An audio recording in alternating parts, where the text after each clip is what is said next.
121. Emak menarik napas dalam. Ditatapnya Veronica dan Karisma secara bergantian. Tidak ada gunanya lagi merahasiakan ini dari putri sulungnya. Mungkin memang sudah saatnya rahasia ini terkuak.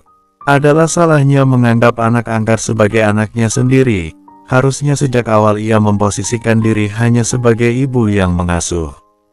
Ini tidak semudah untuk mengatakan kamu bukan putri kandungku. Nyatanya hatinya perih dan seperti diremas-remas setiap ia memikirkan gadis itu adalah putri kandung orang lain. Maafkan aku, Ernie, kalau aku terlalu lama merepotkanmu. Kondisi kesehatanku semakin memburuk dari hari ke hari. Bukan masalah ia direpotkan selama puluhan tahun, tapi cinta di antara mereka begitu kuat. Tidak ada yang tahu kalau salah seorang putrinya bukanlah putri kandungnya.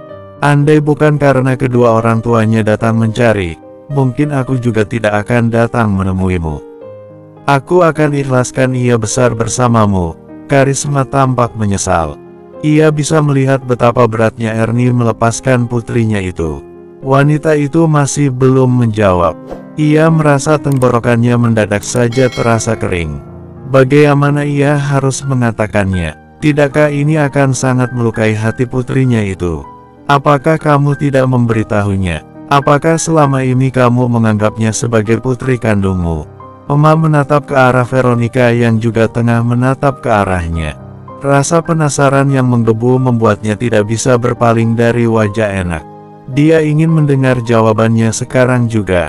Benarkah dia adalah anak yang dipungut seperti dugaan sebelumnya? Jika benar, pantas saja Emak sangat mengistimewakan Sapira dan selalu membanding-bandingkan mereka. Aku minta maaf, Paro, terdengar suara yang keluar dari mulutnya setelah ia bersusah payah untuk menggerakkan lidah yang mendadak terasa kaku. Ia bahkan ingin menangis namun sekuat tenaga ditahannya. Seorang ibu tidak pernah ingin memperlihatkan kesedihannya kepada anak-anaknya. Meski putrinya sudah dewasa, bagi seorang ibu ia tetaplah anak-anak. Disentuhnya lengan Karisma dan ditatapnya mata wanita itu dengan harapan ia mau mengerti.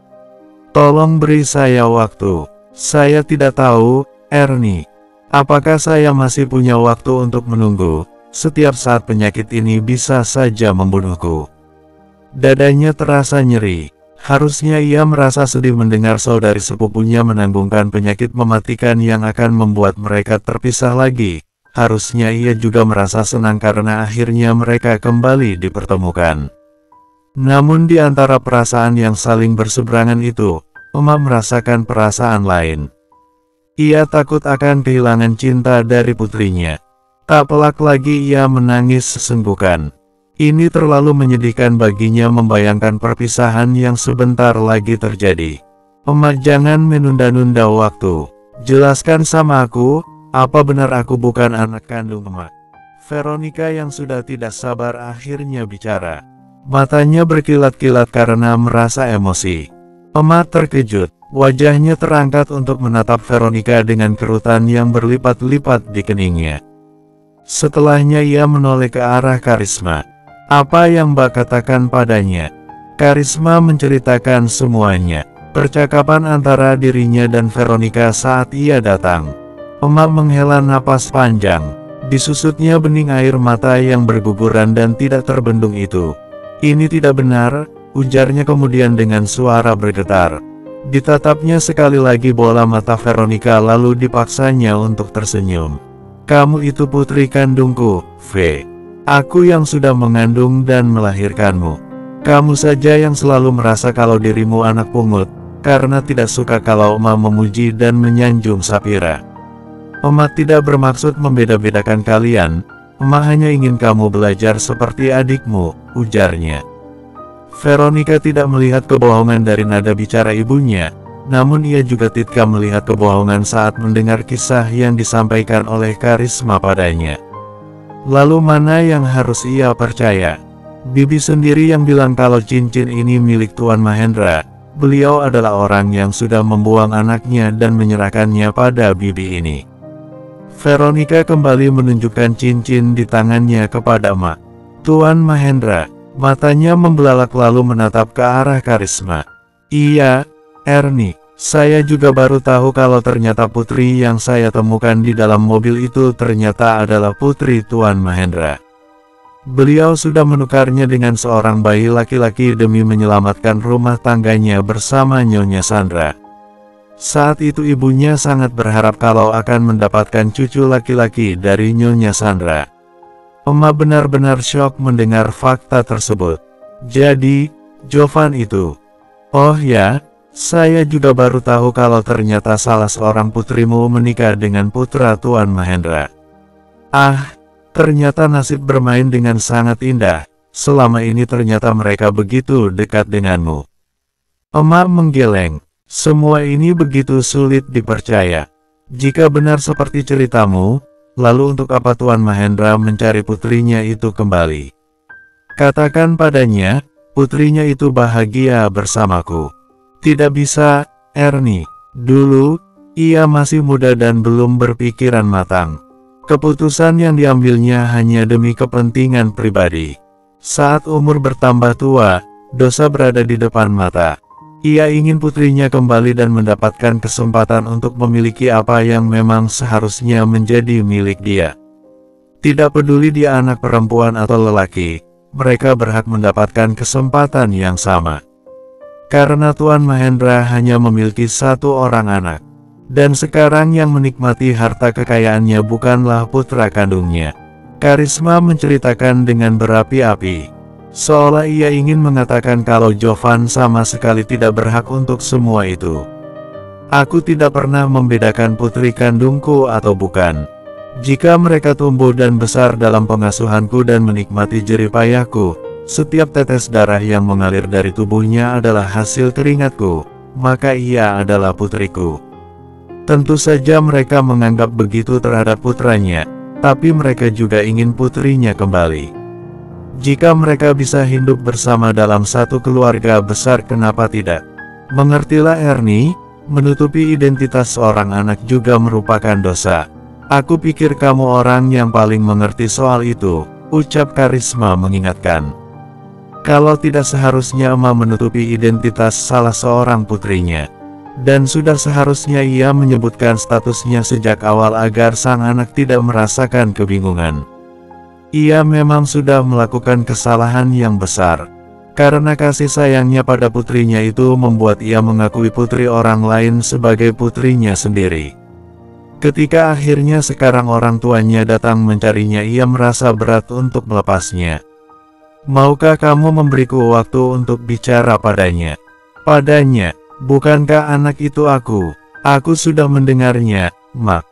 Jangan ditutupi lagi. Aku sudah paham dan mengerti. Veronica menyela. Lagi-lagi Emma dipaksa untuk tersenyum ketika mendengar perkataan Veronica. Kenapa kamu sangat senang menyebut dirimu sebagai orang lain? Apa kamu tidak merasa senang jadi putriku? Veronica mengerutkan dahi. Kalau bukan aku, lalu siapa? Seketika ia terdiam saat menyadari di rumah ini Emma memiliki dua orang putri. Jika bukan dirinya maka itu pastilah Sapira. Apakah dia Sapira, Mak? Matanya melotot. Jadi benar dia, Mak. Diguncangnya lengan Emma dengan suara setengah berteriak. Assalamualaikum. Suara sapaan dari arah pintu memaksa mereka semua untuk menoleh. Seketika itu juga Emma merasa tulang belulangnya mendadak lemas. Seseorang yang menyandarkan tubuhnya di ambang pintu itu bermuram durja. Bersambung, 122, Waalaikumsalam. Emma menjawab dengan suara bergetar. Kapan kamu pulang, Nak? Tanyanya lagi untuk memastikan. Cukup lama sampai aku bisa mendengar semuanya. Lelaki muda itu menjawab dengan senyuman pahit. Emma hanya bisa mendesah, begitu juga dengan Karisma yang merasa bersalah. Ia yang sudah menceritakan segalanya dengan sangat lancar dan tidak mengira kalau ada Jovan akan ikut mendengar. Jovan sendiri baru tahu kalau wanita yang dilihatnya di meja operasi saat itu, yang ia tahu adalah wanita idaman lain papanya, ternyata adalah pemegang kunci rahasia keluarga Mahendra. Izin ke dalam, Mak. Jovan menundukkan kepala dan buru-buru melangkah menuju kamar. Sapira yang baru akan keluar untuk memberitahu emak kalau air mandinya sudah siap, berpapasan dengan Jovan. Suamiku sudah pulang. Tangannya terulur untuk mencium punggung tangannya, dan Jovan hanya membalas dengan mengusap puncak kepalanya. Kening Sapira berkerut, masalah apa yang sudah membuat suaminya terlihat sangat kusut. Emak, air mandinya sudah siap, dan ini air hangatnya. Maaf Sapira kelamaan. Ia menyodorkan segelas air hangat untuk emak. Wanita parubaya itu tidak berani mengangkat muka, hanya tangannya yang terulur untuk menerima gelas tersebut. Terima kasih, Nak. Karisma berkesempatan sekali lagi untuk melirik Sapira dan membandingkannya dengan Veronica. Ia yakin sekali kalau memang benar Sapira lah anak yang sedang dicari. Masuklah ke dalam, Sa. Layani kebutuhan suamimu, barangkali ia ingin mandi. Iya, Mak, permisi. Sapira kembali ke dalam untuk menemui Jovan.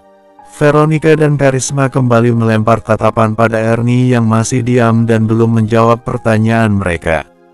Dihelanya napas berulang-ulang dan diteguknya air dalam gelas hingga habis. Tolonglah, Mbak, beri aku waktu untuk menjelaskan padanya. Disentuhnya lengan Karisma sekali lagi. Sorot matanya penuh harap. Jadi benar anak itu Sapira, Mak. Emak mengangguk. Veronica benar-benar tidak menduga. Selama ini ia merasa dianaktirikan dan diperlakukan berbeda. Lalu mengapa bisa Sapira yang ternyata bukan anak kandung? Ia masih belum sepenuhnya percaya. Bisa saja emak menutupi yang sebenarnya demi kepentingan pribadi. Veronica suka menonton drama yang seperti itu, saat seorang ibu membesarkan anak orang lain, lalu ia mengakui putrinya sebagai anak orang itu untuk mendapat keuntungan. Bisa saja demikian bukan? Karena Tuan Mahendra adalah keluarga kaya raya. Emak jangan bohong, tidak mungkin Sapira. Bibi harus meminta mereka melakukan tes DNA, bisa saja kan emak merahasiakan kebenarannya. Astagfirullah, V. Durhaka kamu, Nak. Bisa-bisanya kamu menuduh emas sebegitu buruknya. Bola matanya seperti akan meloncat keluar dan melompat ke arah Veronica yang sudah lancang menuduhnya melakukan kecurangan. Dengar, Bi, apa Bibi akan percaya kalau aku anak kandungnya di saat ia dengan lantang mengutukku sebagai anak durhaka? Emas sering memarahiku seperti ini, sementara jika dengan Sapira emak berlaku lemah lembut dan tidak tegaan, semprot Veronica dengan pedasnya.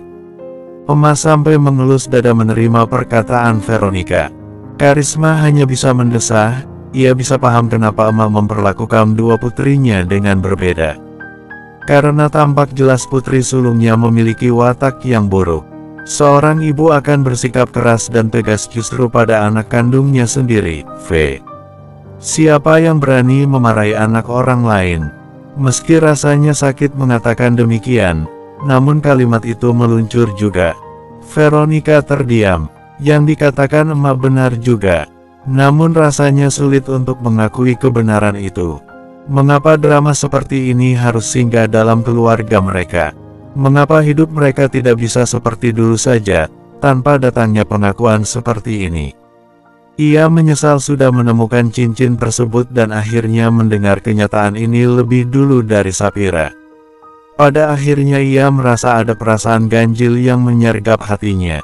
Aku sendiri yang akan mengantarkan putriku kembali kepada keluarganya. Sebelum itu izinkan aku untuk menata hati. Mereka sudah mendesakku, Ernie. Tuan Mahendra bahkan sampai tidak pulang ke rumah, bahkan tidak masuk kerja. Apakah kita akan merusak banyak keluarga karena menunggu terlalu lama? Dia bahkan membiarkan waktu berjalan selama ini sebelum memutuskan untuk mencari putrinya. Lalu apa salahnya menunggu sebentar lagi? Veronica membela emak. Bagaimanapun, ia juga tidak sampai hati melihat ibunya harus merasa tertekan seperti sekarang. Wajahnya menyiratkan banyak kesedihan. Dan menunda untuk memberitahu Sapira sepertinya lebih baik bagi mereka. Mbak boleh memberitahu mereka bahwa putrinya ada di sini. Tapi suruh mereka menunggu sampai aku yang akan menjelaskan semuanya. Ini cukup adil, kan? Mereka menahan diri sejenak tapi sudah tahu di mana putrinya. Baiklah, aku akan memberitahu Tuan Mahendra tentang ini. Semoga saja beliau bisa mengerti dan mau menahan diri. Tapi aku berharap kamu akan lebih dulu menjelaskan padanya kalau kamu hanyalah seorang ibu angkat sebelum keluarga itu datang kemari. Aku tidak bisa mencegahnya untuk itu, ujar Karisma kemudian.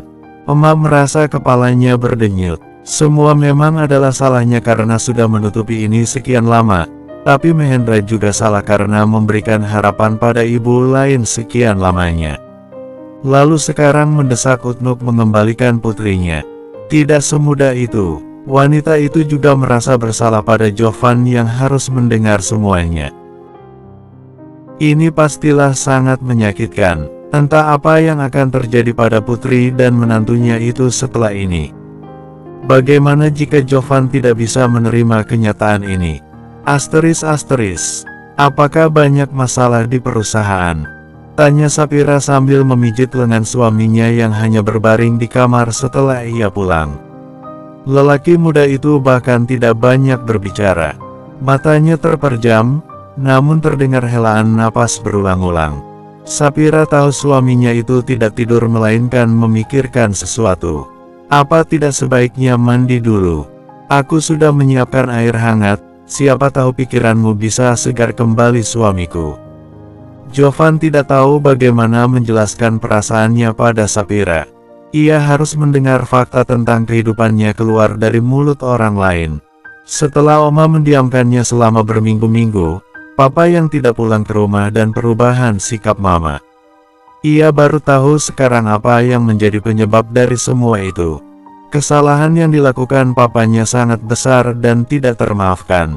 Apapun usaha yang dilakukannya sekarang untuk memperbaiki keluarga mereka, nyatanya mereka tetap saja merasa hancur. Siapa yang bisa menerima kalau dirinya yang hidup bergelimang harta dan kasih sayang ternyata bukanlah anak kandung? Siapa yang bisa menerima kalau selama puluhan tahun ternyata membesarkan dan menyayangi anak orang lain? Siapa yang bisa mengerti kalau ini akan sangat menyakitkan bagi anak yang mendengar fakta tentang dirinya setelah puluhan tahun lamanya menyebut dirinya sebagai putra tunggal dalam keluarga Mahendra? Kepalanya seperti berputar-putar ketika memikirkan itu. Belum lagi sekarang ia harus tahu ternyata selama ini dirinya bertukar posisi dengan istrinya sendiri.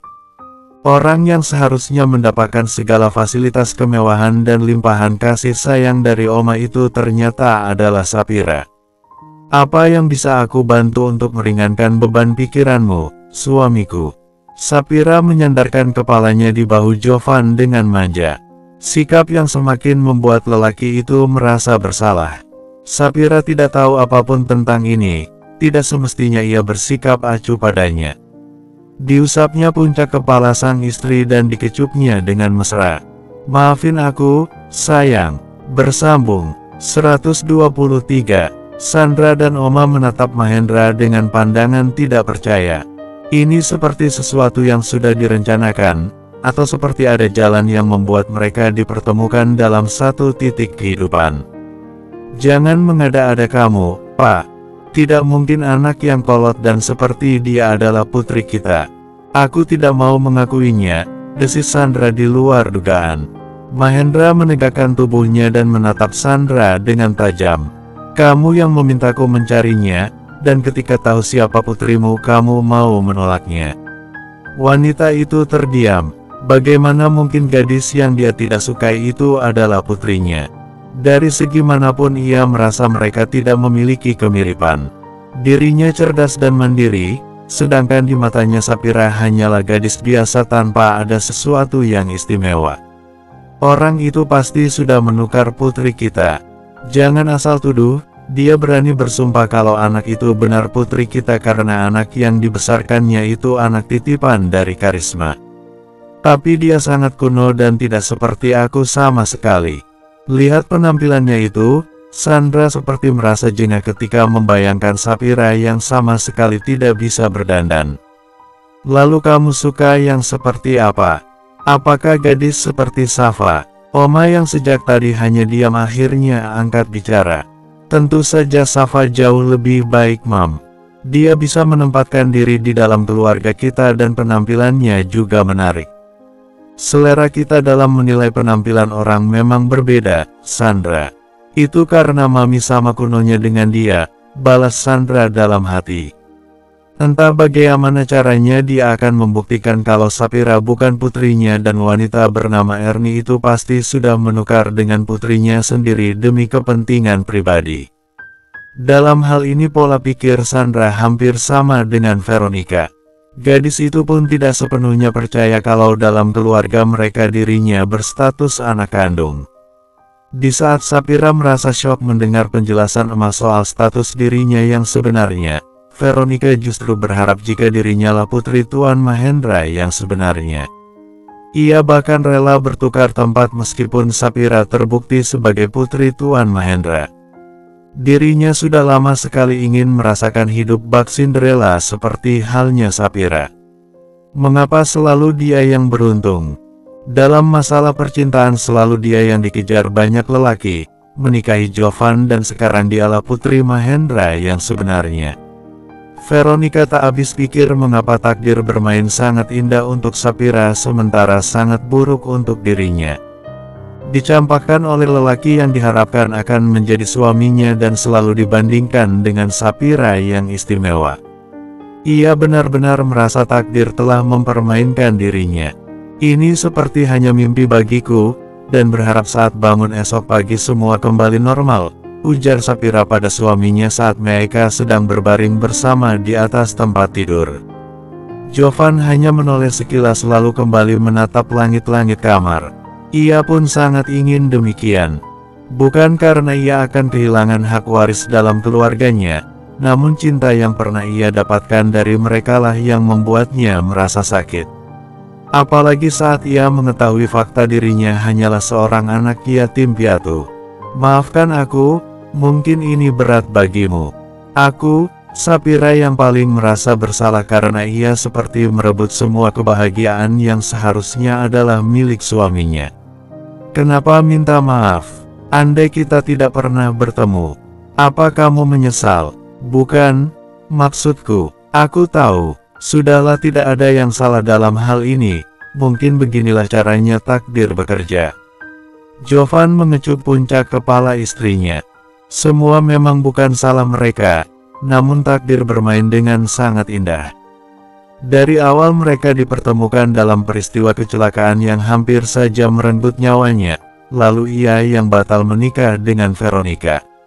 Meski semua masih seperti mimpi dan menerima kenyataan terasa sangat menyakitkan, namun perjalanan itu harus mereka lewati dengan lapang dada.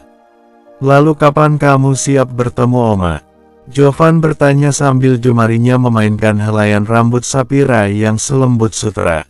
Hanya dengan istrinya ia bisa merasa hatinya selalu dalam kesejukan. Sekalipun badai menerpa kehidupannya dan kegersangan melanda hatinya, ia memiliki sumber kebahagiaannya sendiri. Sapira tidak menjawab. Ia tidak pernah merasa siap untuk bertemu dengan keluarga yang disebut-sebut keluarga kandung baginya. Entah mengapa hatinya masih belum bisa menerima kenyataan tersebut. Kebahagiaan yang sekarang dirasa bersama Mak, Veronica dan Jovan seperti terampas begitu saja dari dirinya. Di rumah sederhana inilah ia menemukan kenyamanan, dan ia tidak ingin menukarnya dengan apapun lagi. Namun sampai kapan ia harus mengelak? Aku akan mengantarmu, ujar Jovan lagi yang membuat hatinya merasa pilu. Apakah ia bisa merasakan keharuan bertemu kedua orang tuanya di saat ada satu hati yang merasakan kedukaan? Jovan si putra tunggal itu harus melepas sebutannya dan menggantikannya dengan Sapira. Tidak, aku tidak ingin bertemu mereka. Jangan begitu, mereka sudah lama mencarimu. Aku dibuang, ditelantarkan, lalu kenapa sekarang harus dicari? Di saat aku sedang sangat berbahagia denganmu. Aku tidak mau, hatinya mendadak kalut. Ia takut kalau sikap Jovan akan berubah, sementara ia sedang merasa cinta-cintanya. Lelaki itu bisa saja merasa patah hati pada keluarganya sendiri, lalu ia memutuskan untuk pergi. Bagaimana jika itu sampai terjadi? Aku bukan lelaki cengeng, sayang. Sekalipun aku dimanja oleh oma dan ibu, tapi aku terbiasa tanpa mama. Aku bisa menghadapi masalah sendirian tanpa mengadu pada siapapun. Apa kamu tidak bisa melihat kalau selama ini aku tipe anak pembangkang?" Sapira hanya mendengar luka yang berbalut ketegaran. Suaminya pastilah tidak ingin ia terlalu memikirkan perasaannya, tapi mana bisa. Saat akhirnya mereka semua dipertemukan dalam satu ruangan, Oma, Sandra dan Mahendra, mereka menyambut Sapira di rumahnya. Emak, Veronica, Jovan dan Sapira sendiri, mereka melangkah dengan kaku memasuki rumah yang tiba-tiba saja terasa seperti asing terutama bagi Jovan. Lelaki muda itu akhirnya kembali, tapi bukan sebagai putra yang biasanya dibanggakan dan dimanja oleh Oma. Yang masa depannya begitu diperhatikan sampai masalah teman wanita pun dipilihkan. Jovan Andriano Mahendra yang kemarin bahkan dipersiapkan untuk mengganti kedudukan papanya, yang namanya telah dituliskan dalam surat warisan dari Oma, hari ini dia hanyalah seorang tamu untuk mendampingi istrinya. Senyuman Oma yang biasanya mereka untuknya, dan sepasang tangan yang terkembang untuk memeluk tubuhnya hari ini diperuntukkan bagi Sapira. Harusnya Jovan tidak merasa cemburu, karena kebahagiaan itu sekarang menjadi milik istrinya sendiri.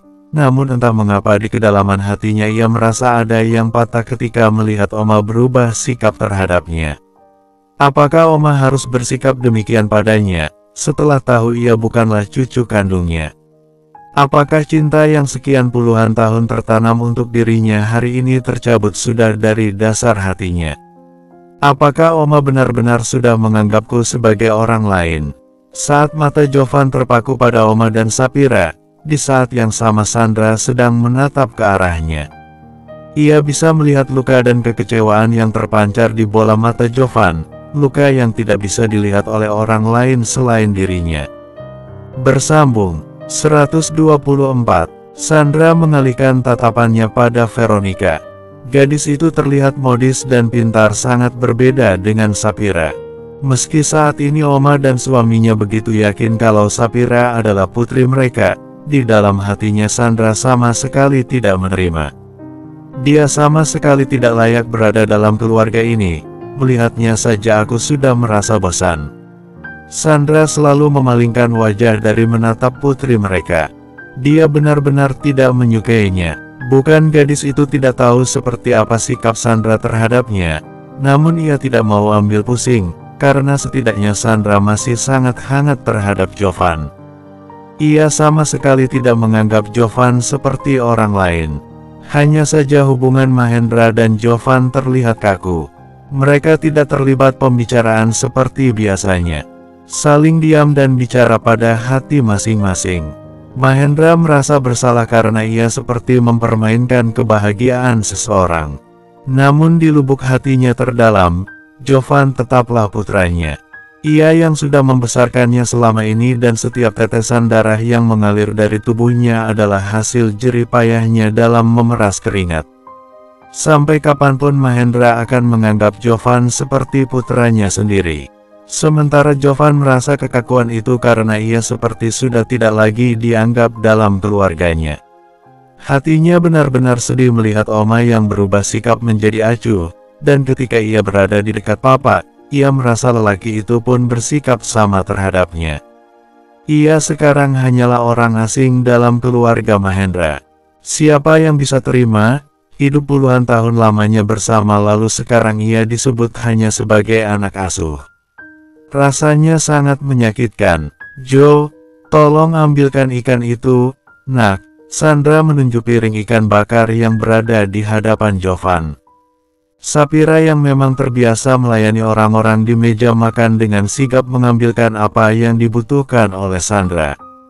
Namun, ternyata itu membuat Sandra merasa marah. "Aku bilang Jovan, bukan kamu." Sandra menepisnya dan mengambil menu lain sebagai ganti seolah bagai kehilangan selera. Sapira merasa hatinya seperti teriris. Sandra bukan hanya tidak menyukainya sebagai menantu, tapi ternyata juga menolaknya sebagai seorang anak.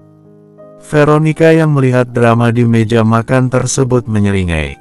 Ternyata begitulah kehidupan Sapira di rumah keluarga Mahendra.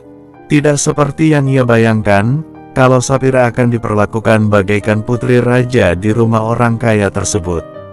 Sementara emak yang melihat sikap Sandra merasa hatinya berdenyut. Anak yang besar di tangannya itu selama ini belum pernah dibentak olehnya sekalipun. Ia marah namun tidak bisa mengungkapkannya, karena bagaimanapun mereka adalah keluarga kandung Sapira. Sementara dia bukan siapa-siapa kecuali orang yang membesarkannya saja. Mulai sekarang kamu kembali ke rumah ini kan, Jo? Bola mata Sandra berbinar ketika mengatakannya. Selama ini ia berharap putranya kembali dan tinggal bersama mereka. Bukannya di rumah sederhana milik keluarga angkat Sapira. Jovan menoleh ke arah Oma yang hanya menunduk. Sejak mereka bertemu, perempuan tua itu belum sekalipun menatap ke arahnya. Entah apa yang ada dalam pikirannya, namun itu membuat Jovan merasa sedih.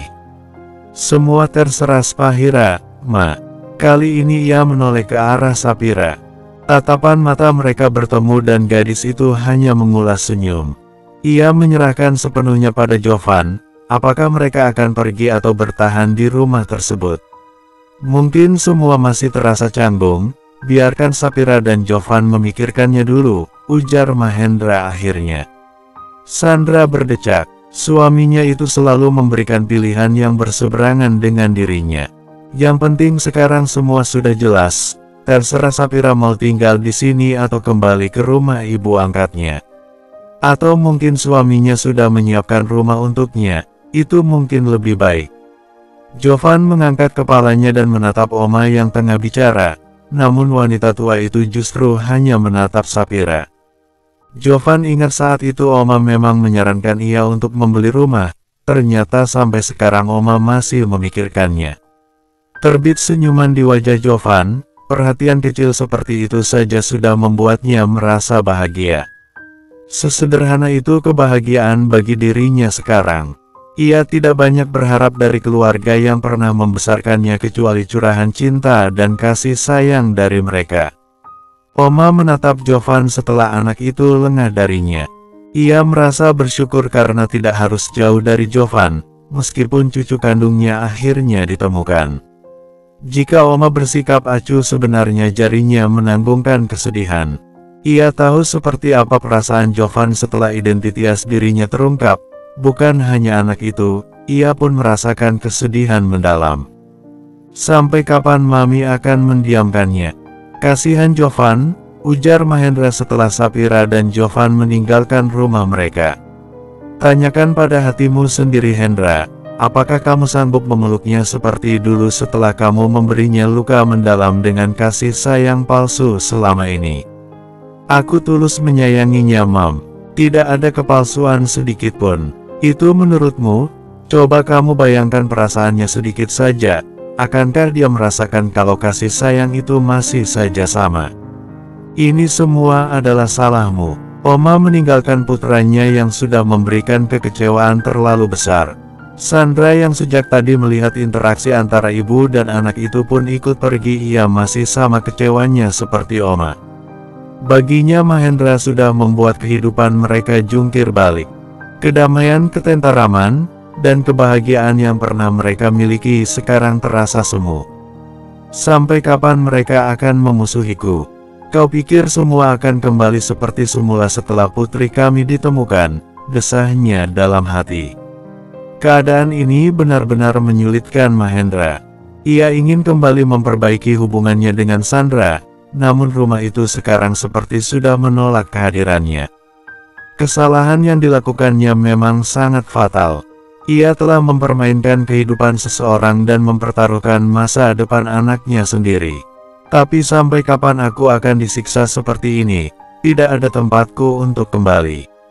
Mahendra melangkah keluar dari kediamannya menuju apartemen miliknya.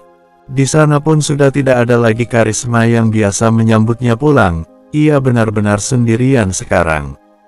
Ia menangis, menyesal, namun percuma semua sudah terjadi. Mungkin ia memang harus menjalin persatuan yang seorang harus bersiap untuk menghadapi itu.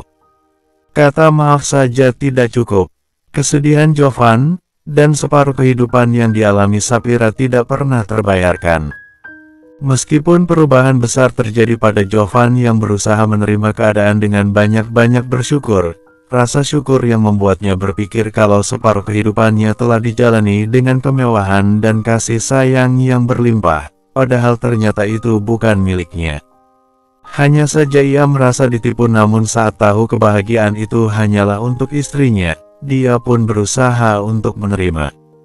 Sepanjang perjalanan pulang ia selalu berusaha untuk meyakinkan Sapphira kalau dirinya dalam keadaan baik-baik saja. "Kenapa kamu lesu sayang? Keluargamu adalah keluargaku juga kan?" Sapphira menoleh dan menatap bola mata suaminya. Ia berharap kalau kalimat yang keluar dari mulutnya itu adalah kejujuran. Ia sangat yakin sekali kalau Jovan sekarang merasa sendirian. Bagaimanapun selama ini ia tidak pernah tahu kalau keluarganya ternyata bukanlah keluarga kandung dan dirinya hanyalah anak yatim piatu. Disandarkannya kepala ke bahu Jovan, meyakinkan lelaki itu kalau dirinya sepenuhnya menyandarkan diri padanya. Tidak peduli siapa Jovan dan siapa dirinya sekarang. Bersambung 125. Setelah kembali ke rumah, Veronica mulai berubah. Ia mulai berpikir untuk merubah kehidupannya menjadi lebih baik seperti Sapphira. "Aku tidak bisa terus seperti ini sampai kapan, selalu berbeda dari Sapphira dan dibanding-bandingkan oleh emak. Dia anak emas, sedangkan aku itik buruk rupa. Mana bisa." Gadis itu semakin lama semakin menjadi. Ia tidak hanya berpenampilan seksi dan terbuka untuk berusaha menarik hati Jovan, namun ia bahkan mulai berani menggodanya dengan terang-terangan. "Apa kamu lupa kalau dulu kamu pernah memilihku, Jo?" katanya suatu ketika. Saat itu mereka tanpa sengaja bertemu di dapur saat Jovan hendak mengambil air minum. "Aku jadi penasaran, apa yang membuatmu saat itu memilihku?" Veronica berusaha mengingatkan kembali Jovan pada sayembara yang pernah dibuatnya. Pada saat itu ia melakukannya demi menuruti kemauan Oma yang menginginkannya untuk segera menikah. Jovan sama sekali tidak menggubris perkataan saudari iparnya. Ia terus saja melanjutkan kegiatannya untuk menuangkan air dari dispenser ke dalam gelas. "Aku tahu apa yang membuatmu memilihku saat itu. Pasti karena kecantikan dan tubuhku yang seksi kan?" Veronica berucap dengan rasa percaya diri yang tinggi dan itu membuatku Jovan yang sedang minum tersedak. Veronica terkekeh. Ia merasa sangat yakin sekarang, kalau Jovan benar-benar menilai dirinya berdasarkan itu. "Ternyata tebakanku benar," gumamnya. Jovan meletakkan gelasnya kembali ke atas meja lalu bermaksud pergi meninggalkan gadis itu begitu saja, namun Veronica menahan tangannya. "Aku penasaran, apa yang membuatmu akhirnya memilih adikku, padahal jika dilihat sekilas saja, dia sangat jauh lebih buruk dariku." Jovan baru sadar kalau Veronica ternyata memang benar-benar jauh berbeda dari Sapphira. Sikapnya yang terlalu berani membuat gadis itu terkesan murahan dan ia merasa beruntung karena tidak jadi menikahinya dulu. Sebelah tangannya berusaha melepaskan cekalan Veronica. "Aku belum terlambat untukmu. Tinggalkan dia, mari menikah denganku." Veronica menghadang langkah Jovan dengan membusungkan dadanya untuk memperlihatkan keseksian tubuhnya. "Sungguh tak tahu malu," desis Jovan dalam hati. "Ayolah Jo, jangan bodoh. Mari bekerja sama denganku. Apa kamu tidak lihat kalau mamamu sama sekali tidak menyukai Sapphira? Biarpun dia adalah pewaris keluarga Mahendra, posisinya sama sekali tidak penting di rumahmu itu." Jovan menatap bola mata Veronica dan berusaha mencari kesungguhan di sana. Apa dia sedang mengigau? Sepertinya ia mulai terpancing. Veronica semakin berani. Kali ini ia bahkan memeluk Jovan dan menyandarkan kepalanya di dada bidang lelaki itu. Sementara itu di dalam kamarnya Sapphira melihat ranjang di sebelahnya kosong. "Kemana perginya suamiku?" Ia mengucek-ngucek matanya dan mencari keberadaan Jovan di dalam kamar. Tidak ada siapapun di sana, selain dirinya. Jarum jam di atas meja menunjukkan angka 12 malam. Tidak biasanya Jovan pergi sendirian keluar. Apakah dia haus, lalu keluar untuk mengambil air minum? Sapira memang lupa menyiapkan air minum untuk suaminya. Padahal kebiasaan suaminya adalah terjaga tengah malam untuk minum. Sapira kembali membaringkan tubuhnya dan menunggu Jovan kembali. Kenapa dia lama sekali? Hatinya mulai merasa tidak tenang. Karena itu Sapira memutuskan untuk turun dari tempat tidur dan mencari sendiri keberadaan suaminya. Sebelumnya ia menyanggul rambutnya yang panjang sehingga memperlihatkan lehernya yang putih bersih. Ia tidak mengganti pakaian dan hanya mengenakan tank top dan celana pendek seperti biasanya saat ia di dalam kamar. Semenjak ada Veronica, Sapira memang tidak pernah keluar, hanya menggunakan pakaian seperti itu agar kakaknya berperilaku sama demi menghargai suaminya. Karena ia pikir Veronica dan Emma pasti sudah tidur, makanya ia berani keluar hanya dengan mengenakan pakaian minim bahan seperti sekarang. Di dapur, Jovan masih dalam posisi yang sama dengan Veronica memeluk erat pinggangnya. "Lepaskan aku, V. Jangan kurang ajar kamu," geram Jovan sambil berusaha melepaskan diri. Namun gadis itu justru menempelkan dadanya ke dada Jovan untuk memancing reaksinya. "Jangan munafik kamu, Jo. Apa yang kamu lihat dari Sapira yang kerempeng dan tidak menarik itu? Dia tidak murahan seperti kamu," desis Jovan sambil mendorong tubuh Veronica agar menjauh darinya. Pada saat yang sama Sapira sedang melangkah menuju dapur dan ia terkejut melihat Veronica kakaknya sedang berduaan dengan Jovan dalam situasi yang tidak pantas. Apa yang kalian lakukan?" tanyanya dengan terbata. Veronica merasa shock melihat adiknya yang muncul dengan penampilan yang tidak seperti biasanya. Selama ia tinggal bersama Sapira, baru kali ini ia melihat gadis itu mengenakan pakaian minim bahan saat meninggalkan kamar. Sebenarnya Sapira merasa malu berpenampilan seperti itu di hadapan kakaknya karena selama ini ia selalu berusaha menjaga auratnya walaupun di hadapan sesama wanita. Veronica mengamati tubuh adiknya dari atas ke bawah. Sama wanita saja ia bisa menilai kalau tubuh adiknya itu ternyata sangat menggoda. "Dari mana kamu belajar berpenampilan seperti ini?" Sapira tidak menjawab pertanyaan itu, tidak lagi penting baginya saat ini. Yang menjadi pertanyaan adalah apa yang sedang dilakukan oleh kakaknya dan suaminya di dapur saat tengah malam seperti ini. "Apakah menurutmu istriku masih kurang menarik?" tanya Jovan sambil merangkul bahu Sapira menunjukkan keelokan tubuh yang selama ini disembunyikan oleh gadis itu dalam balik pakaian serba lebarnya. "Istriku bukannya tidak menarik, hanya saja ia menjaga tubuhnya untuk agar aku yang menikmatinya seorang," dia berkata dengan bangga. Tidak peduli mimik wajah Veronica berubah masam. Secara tidak langsung Jovan sudah menyindirnya yang memamerkan tubuhnya dan bisa dinikmati oleh semua orang.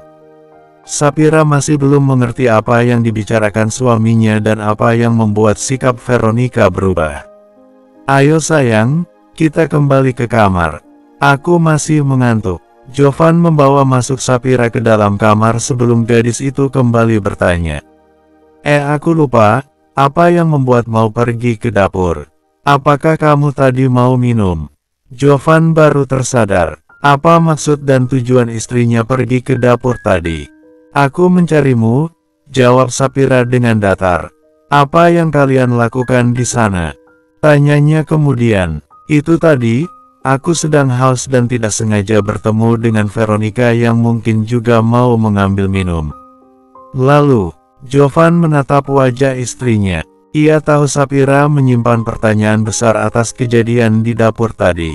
Namun sulit baginya untuk menjelaskan kalau Veronica sudah berusaha menggodanya. Sulit rasanya untuk menjelaskan pada Sapira, bagaimanapun selama ini mereka hidup sebagai seorang adik dan kakak. Lagi pula Sapira sangat menghormati Veronica. Bagaimana jika ceritanya nanti dianggap mengada-ngada, dan dianggap sebaliknya, karena Veronica terlihat pintar sekali membolak-balikkan fakta. Sapira bisa melihat keraguan di bola mata suaminya dan perasaan asing yang mungkin saja sedang dirasakan olehnya. "Mari kita pindah." Bola matanya membulat, akhirnya kalimat itu muncul dari mulut Sapira dan bukan dirinya. Apa yang membuatnya berubah pikiran? Bersambung.